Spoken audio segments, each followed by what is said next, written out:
नमस्कार दोस्तों, लोफाई कहानियों चैनल में आपका स्वागत है। पहले की तरह अच्छी अच्छी कहानियाँ जो आपके मन को शांत करेंगी, आपके स्ट्रेस को दूर करेंगी, इस यात्रा में मेरे साथ बने रहिए। अंत में वीडियो अच्छा लग रहा हो तो इसे लाइक करें, सब्सक्राइब करें और साथ में बेल आइकन का बटन भी दबाएं। शुरुआत करें फ्रेंड्स। एक बार भगवान बुद्ध एक गाँव में प्रवचन दे रहे थे।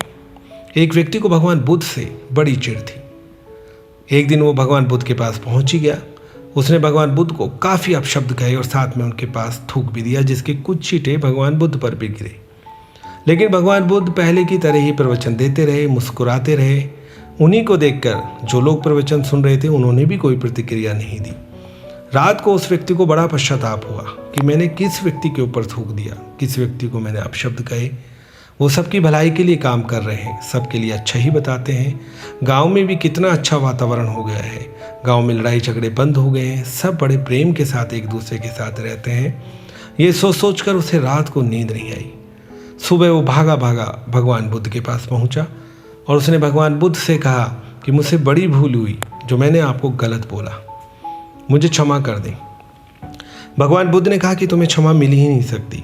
उसने कहा नहीं, आप तो बड़े दयालु हैं, आप महात्मा हैं, आप मुझे क्षमा करें। भगवान बुद्ध ने कहा कि मैं तुम्हें क्षमा इसलिए नहीं कर सकता क्योंकि जिसके ऊपर तुमने थूका ना अब वो है और जिसने थूका वो भी नहीं है। उस व्यक्ति को बड़ा आश्चर्य हुआ। उसने कहा ऐसा कैसे हो सकता है, जिसके ऊपर मैंने थूका वो आप हैं और मैं ही हूँ वो व्यक्ति। भगवान बुद्ध ने कहा कि देखो यहाँ एक मोमबत्ती जल रही है, उसका प्रकाश तुम्हें दिखाई दे रहा है, लेकिन जिस मोम ने इस प्रकाश को जलाया था ना वो मोम है ना वो प्रकाश।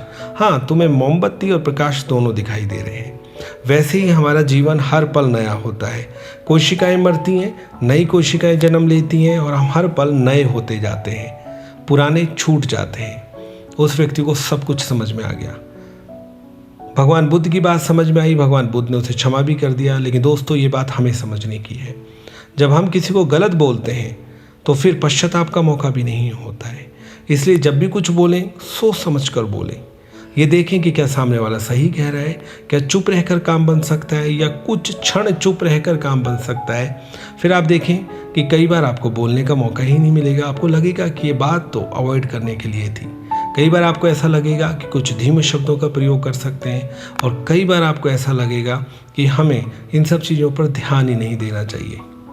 तो मेरे दोस्तों, भगवान बुद्ध की छोटी छोटी कहानियाँ आपके जीवन में बड़े बड़े चेंज लाएंगी। आपका लाइफ का जीने का अंदाज ही बदल देंगी, आपका नज़रिया बदल देंगी। इसलिए ऐसी कहानियाँ मैं आपके लिए लाता हूँ। बड़ी प्रैक्टिकल कहानियाँ हैं, हर समय में इनको इम्प्लीमेंट हम कर सकते हैं। आप भी सुने।